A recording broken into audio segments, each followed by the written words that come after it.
três passos importantes na avaliação de imóveis por fatores.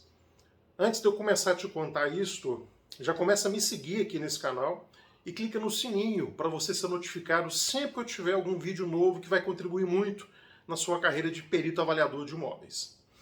Bem, o método comparativo com tratamento por fatores é um dos métodos regulamentados pela norma técnica, pela NBR 14653 da ABNT. E é o método mais básico, mais simples de ser feito, e você consegue fazer esse método através de planilhas de Excel. E em alguns casos, mesmo sem planilha, até mesmo com a calculadora, você consegue elaborar o laudo de avaliação utilizando esse método, o método comparativo com tratamento por fatores. Três passos principais. O primeiro passo é você ter uma boa amostra de comparação, ou seja, o método comparativo ele prega isso, você vai até o mercado, pega uma amostra de imóveis anunciados para venda ou vendidos recentemente, e você faz uma comparação desses imóveis com o imóvel que você está avaliando. Então, a primeira grande etapa, o primeiro grande passo nesse método é ir até o mercado e buscar essa amostra. A NBR 14653 da ABNT, que regulamenta os métodos de avaliação de imóveis, ela fala que quando você usa o método de fatores, a amostra de imóveis, os imóveis que compõem a amostra que você vai fazer a comparação, eles precisam ser o mais parecidos possível com o imóvel avaliando.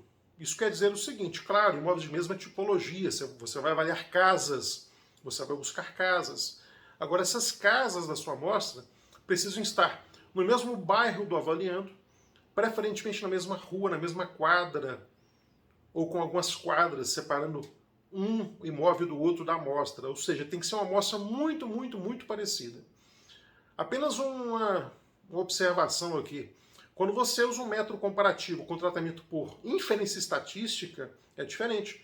Você pode ter um grau de heterogeneidade entre os imóveis da amostra, mas por fatores não. A sua amostra precisa ser muito parecida com o imóvel avaliando, com poucas características diferentes. Então sempre pense nisso, a norma técnica fala isso. Imóveis de uma amostra homogênea.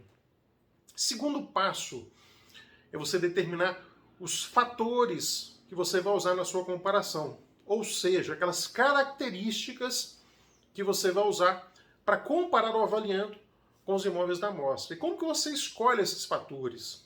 É relativamente simples.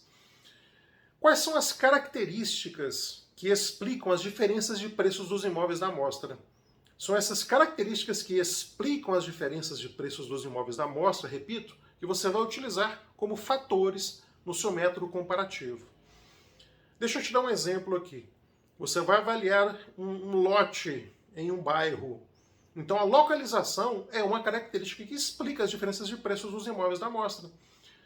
São lotes que, apesar de estarem na mesma rua, um está mais próximo do comércio, do ponto de ônibus, da praça, outro está medianamente próximo e outro está longe.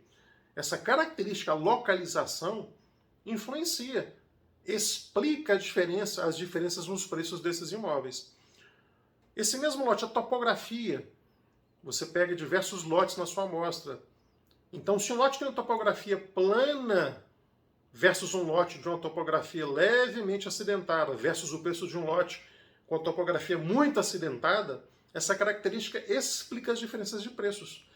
Então, o segundo grande passo no método de avaliação por fatores é você escolher os fatores ou as características que explicam as diferenças de preços dos imóveis da amostra para que você faça a comparação. E agora, o terceiro passo é exatamente você fazer a avaliação propriamente dita. Para cada um desses fatores ou características que você escolheu, eu falei com você agora duas dessas características, localização e topografia, para cada uma dessas características você vai ter que dar nota para cada imóvel na amostra em relação ao imóvel que você vai estar avaliando para fazer a compensação de valores. Ou seja, apenas um exemplo didático. Eu vou avaliar um imóvel que está afastado do comércio no bairro e com topografia muito acidentada. Um dos imóveis da amostra, eu já sei o preço dele, é R$100 mil aquele lote. Só que ele está muito próximo do comércio e ele tem topografia plana, ou seja, as características dele são muito melhores que o meu imóvel, que está longe do comércio e com topografia acidentada. Se eu falar que por que aquele imóvel vale 100 mil reais, o meu também vale, isso não seria justo. Então eu tenho que botar pesos nessas características. O imóvel muito bem localizado, com topografia plana, vale 100 mil reais. Quais as notas que eu vou dar nas características localização e topografia para esse imóvel, para que ele reflita o justo valor de mercado do imóvel avaliando? Então, isso sim é a memória de cálculo, a aplicação do método de faturas, que é o terceiro passo. Então, 3 passos fundamentais, básicos do método de faturas que eu repito aqui.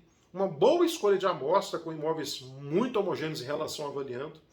Uma boa escolha de fatores a serem usados, ou seja, as características desses imóveis que explicam as diferenças de preços deles no mercado. E terceiro, aplicação das compensações ou dos ajustes desses fatores para refletir o justo valor de mercado do imóvel avaliando.